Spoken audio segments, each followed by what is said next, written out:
পাঞ্জাবের অমৃতসর গ্রামে বান্টি নামের একজন ছেলে থাকতো। তার ডেলি রুটিনের মধ্যে একটি ছিল প্রতিদিন মর্নিং ওয়াকে যাওয়া। সে প্রতিদিন মর্নিং ওয়াকের জন্য বাড়ি থেকে অনেকটাই দূরে চলে যেত। তারপর মাঠ এবং জঙ্গল ঘুরে আবার বাড়ি ফিরে আসতো। একদিন যখন বান্টি সকালে মর্নিং ওয়াকের জন্য একটি আলাদা জায়গাতে যায়, তখন সে দেখে যে রাস্তার মাঝে একটি বড় পাথর পড়ে আছে। যেটা দেখে বান্টি প্রথমে তো এটা ভাবতে থাকে যে রাস্তার মাঝখানে এত বড় পাথর কোথা থেকে এলো।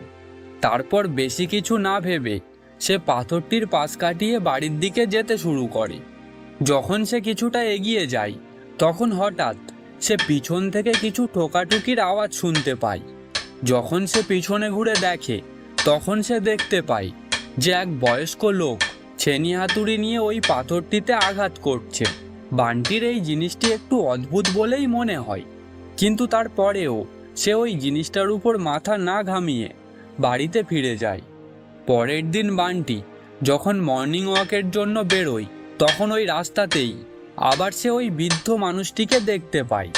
কিন্তু তারপরেও বান্টি ওই দিকে নজর না দিয়ে সাইড থেকেই বেরিয়ে যায়।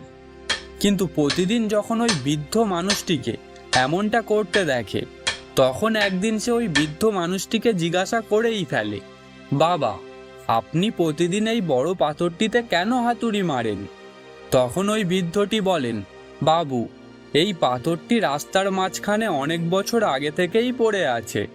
আমি দেখেছি এই পাথরটার জন্য মানুষদের চলাফেরা করতে অনেকটাই অসুবিধা হয়। এই কারণে আমি ঠিক করেছি যে আমি এই পাথরটি সরিয়েই ছাড়ব।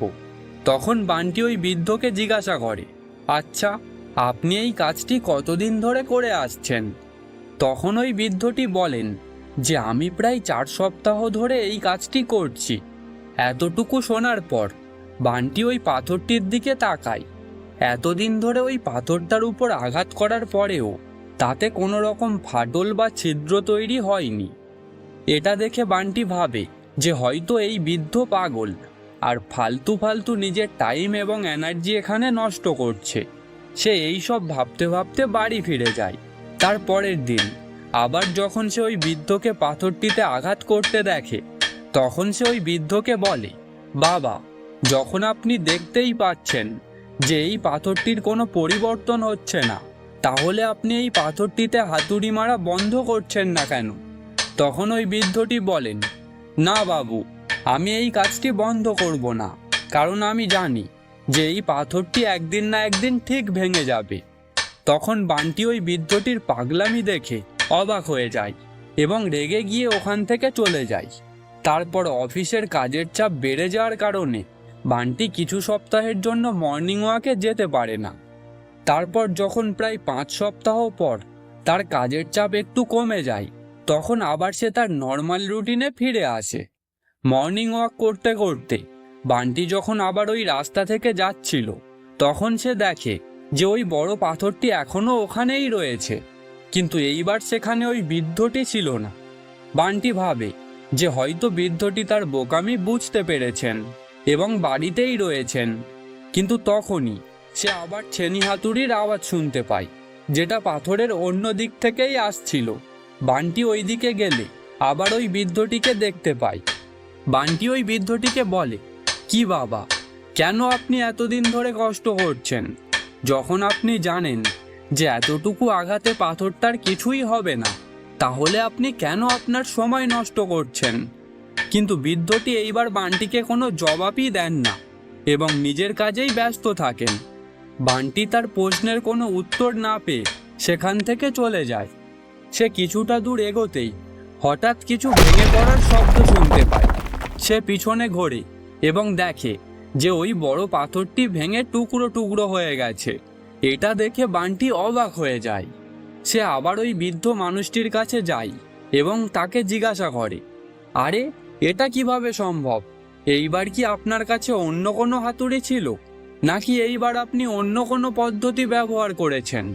তখন ওই বৃদ্ধটি বলেন, বাবু, এমনটা কখনোই নয়। আমি এতদিন ধরে তো এভাবেই হাতুড়ি মারছিলাম, যেমনটা আমি প্রথম থেকেই মেরে আসছিলাম। কিন্তু আসল ব্যাপার এই যে আমি প্রায় 10 সপ্তাহ ধরে এই পাথরটির প্রত্যেকটা জায়গাতে হাতুড়ি মারছিলাম, যদিও এই 10 সপ্তাহে পাথরটির কোনো পরিবর্তন দেখা যায়নি, কিন্তু তবুও পাথরটিতে পরিবর্তন হচ্ছিল। আর এই পরিবর্তনের কারণে শেষ পর্যন্ত পাথরটি আজ ভেঙেই গেল। এই ঘটনার পর বান্টি ইনডাইরেক্টলি এটা রিয়েলাইজ করতে পারে ছোট ছোট অ্যাকশন ভবিষ্যতে আমাদের কত বড় রেজাল্ট দিতে পারে। যাই হোক, দেখুন, আমাদের প্রথম থেকেই সব কিছুর তাড়াতাড়ি রেজাল্ট পাওয়ার টেন্ডেন্সি রয়েছে, যদিও সেই রেজাল্ট কোনো কাজের হোক বা কোনো লক্ষ্যের বা কোনো বিজনেসের।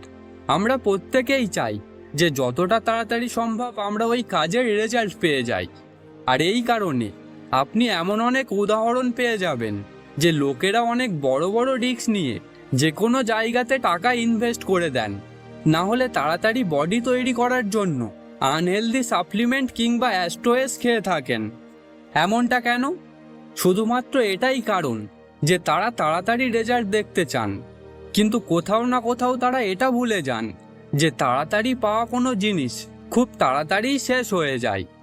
যাই হোক, আজকের এই ভিডিওতে আমি আপনাকে এই ছোট ছোট স্টেপগুলির গুরুত্বকে স্পষ্টভাবে জানাতে চলেছি, যেগুলো আপনাকে পুরোপুরি হেল্প করবে ভবিষ্যতে বড় রেজাল্ট পাওয়ার জন্য। এই বড় রেজাল্ট যেটা আপনাকে শর্ট টার্মের জন্য নয়, বরং লং টার্মের জন্য সাথে থাকবে। তাই আজকের এই ভিডিওটি আপনার জন্য অনেকটাই ইনফরমেটিভ হতে চলেছে। তাই অন্য কোনো জিনিসে ডিস্ট্র্যাক্ট না হয়ে এই ভিডিওটির এক একটি কথা খুব ভালোভাবে বোঝার চেষ্টা করবেন। তো চলুন শুরু করা যাক। Number 1, understand the result takes time. যখনই আমরা কোনো কাজ শুরু করি, তখন কাজ শুরু করার আগে অথবা কিছুটা কাজ করার পর ভাবতে থাকি যে যাক বাবা, এবার যেন তাড়াতাড়ি রেজাল্টটা দেখতে পাই। কিন্তু এটা রিয়েলিটিতে কখনোই সম্ভব নয়, কারণ যে কোনো কাজের রেজাল্ট পেতে সময় লাগে। আর যখন ওই সময়টুকু আমরা ওই কাজটিতে দিতে পারি না, যার ফলে ওই কাজটিও সফল হয় না, তৎক্ষণাৎ আমরা হার মেনে নিই এবং ওই কাজটি থেকে কুইট করে যাই। উদাহরণের জন্য মনে করুন, আপনার ওজন একটু বেড়ে গেছে আর আপনি আপনার ওজন কমাতে চান, যার জন্য আপনি জিম জয়েন করেন। 1-2 সপ্তাহ পর যখন আপনি নিজেকে আয়নার সামনে দেখেন, তখন আপনি বুঝতে পারেন যে আপনার কোনো পরিবর্তন হয়নি, যার ফলে আপনার মনে হয় যে জিম যাওয়া বা ওয়ার্কআউট করা হয়তো আমার ওজন কমানোর জন্য সম্ভব নয়, কারণ এতে তো আমার বডিতে কোনো ইমপ্রুভমেন্ট হচ্ছে না। আর এটা ভেবেই আমরা জিম থেকে কুইট করে যাই। কিন্তু সত্যিই কি জিম যাওয়া বা ওয়ার্কআউট করা মানে টাইম ওয়েস্ট করা? একদমই নয়, রাইট? শুধুমাত্র ওয়ার্কআউট করার ফলে আমাদের যে পেন হয়, তার রেজাল্ট যখন আমরা দেখতে পাই না, তখন আমরা নিজে থেকেই হার মেনে নিই। কিন্তু ইন্টারনালি আমাদের বডিতে অনেক চেঞ্জেস আসে, কিন্তু শুরুতে ওই চেঞ্জেস এতটাই কম হয়ে থাকে যেটা আমরা বুঝতেই পারি না। কিন্তু ধীরে ধীরে কনসিস্টেন্সি ওয়ার্কআউট করতে থাকলে রেজাল্ট অটোমেটিক্যালি লক্ষ্য করা যায়। যে গল্পটি আমি আপনাকে বলেছিলাম, ওই গল্পটিতেও ওই বৃদ্ধ মানুষটি অনেক দিন ধরেই ওই পাথরটিতে বারংবার হাতুড়ি দিয়ে আঘাত করতেই থাকেন।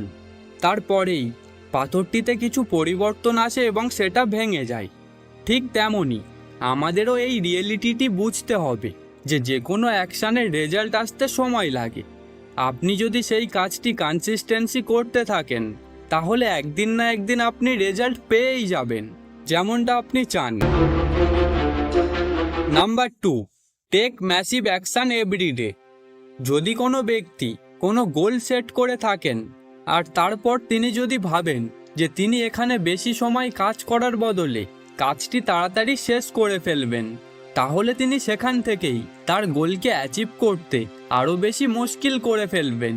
কারণ কোথাও না কোথাও তার মাইন্ডে এটা গেঁথে যায় যে তার ওই গোলটির জন্য তাকে অনেক বেশি কাজ করতে হবে, যার ফলে শুরুতে কাজটি তাকে বোরিং করে তোলে এবং তার জন্য কাজটি আরও কঠিন হতে থাকে।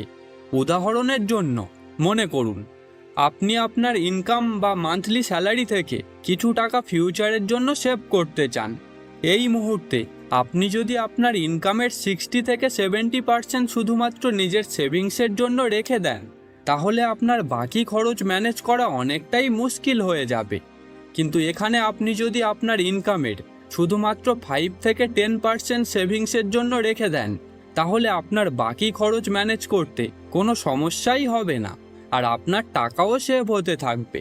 এই কারণে তাড়াহুড়ো করে নিজের গোল সেট নষ্ট না করে আপনি তার উপর ছোট ছোট ম্যাসিভ অ্যাকশান নিন, যাতে আপনার গোলের উপর ফোকাস থাকবে এবং আপনি আপনার গোলকে অ্যাচিভ করতে পারবেন। Number 3, take action in right direction. অনেকবার তো এমনও হয়ে থাকে যে মানুষেরা একটা গোল সেট করে তাতে বারংবার অ্যাকশান নিতে থাকেন, কিন্তু তারপরেও তারা ওই রেজাল্টই পান না যেটা আসলে তারা ভেবেছিলেন। এমনটা হয় কারণ তাদের গোলের ডাইরেকশান চেঞ্জ হয়ে যায়। মানে শুরুতে তো আপনি আপনার গোল অনুযায়ী কাজ করেন, কিন্তু পরবর্তীকালে আপনার কাজ বদলে যায়। উদাহরণের জন্য মনে করুন আপনি একটি গোল সেট করেছেন যে আপনাকে ফাইন্যান্সিয়াল ফ্রিডম অ্যাচিভ করতেই হবে। এখন এর জন্য আপনি আলাদা আলাদা ইনকাম সোর্স তৈরি করতেই থাকেন, আর ওখান থেকে আপনি যে টাকা প্রফিট করেন সেগুলি অন্য কোথাও ইনভেস্ট করে দেন। এখন যখন আপনার কাছে আলাদা আলাদা জায়গা থেকে টাকা আসতে শুরু করে, তখন আপনি কি করেন? ওই টাকাগুলি নিজের ফিউচারের জন্য আলাদা করে না রেখে আপনি সেই টাকাগুলো নিয়ে নিজের স্বপ্ন পূরণ করতে থাকেন। তাহলে ভাবুন তো, এখন আপনার গোল কি আপনাকে আপনার ফাইন্যান্সিয়াল ফ্রিডম পর্যন্ত নিয়ে যেতে পারবে? হ্যাঁ, কিছু মানুষের মনে হতে পারে যে স্বপ্ন পূরণ করা বা যা মনে আসে সেগুলো পূরণ করাকেই তো ফাইন্যান্সিয়াল ফ্রিডম বলা হয়, কিন্তু রিয়েলিটিতে আপনি আপনার গোল পর্যন্ত কখনোই পৌঁছাতে পারবেন না, কারণ এখন আপনার গোল অন্য ডাইরেকশন নিয়ে নিয়েছে, যেখানে একদিকে আপনি আপনার টাকা গ্রো করছেন আর অন্যদিকে আপনি আপনার ওই টাকাগুলি খরচও করে ফেলছেন, যার ফলে সবশেষে আপনার কাছে অত টাকাই অবশিষ্ট থাকবে যত টাকা আপনার কাছে শুরু থেকেই ছিল। এমনকি আপনার মনে যদি প্রত্যেকটি স্বপ্ন পূরণ করার আশা জন্মায়, তাহলে আপনার কাছে ওই টাকাটুকুও অবশিষ্ট থাকবে না। আর এই রুলটি শুধুমাত্র টাকার উপর নয়, এমনকি প্রত্যেকটা জিনিসের ওপর অ্যাপ্লাই করা হয়। যেমন যদি আপনি ফিট থাকার জন্য এক্সারসাইজ করে থাকেন আর সাথে সাথেই জাঙ্ক ফুড খেয়ে থাকেন, তাহলে আপনি যতই এক্সারসাইজ করুন না কেন তার কোনো রেজাল্ট আসবে না। এই কারণে আপনি যে গোলটি সেট করছেন, শুধুমাত্র সেটাকে মাথায় রেখে আপনি যদি অ্যাকশান নেন, তাহলে বিশ্বাস করুন আপনি আপনার গোলটি কোনো রকম ডিস্ট্র্যাকশান ছাড়াই অ্যাচিভ করতে পারবেন। শুধুমাত্র রেগুলারলি একটু একটু করে হলেও যদি আপনি অ্যাকশান নেন, তাহলে কিছু সময় পর আপনি আপনার কাজের আনএক্সপেক্টেড রেজাল্ট পেয়ে যাবেন। তো বন্ধু, এই ছিল একটা পুরোপুরি ইনফরমেশান যে কিভাবে আপনি ছোট ছোট অ্যাকশানের মাধ্যমে একটি ম্যাসিভ রেজাল্ট অ্যাচিভ করতে পারবেন। তো বন্ধু, আজকের জন্য ভিডিওটা এতটুকুই। দেখা হচ্ছে নেক্সট ভিডিওতে। Thanks for watching.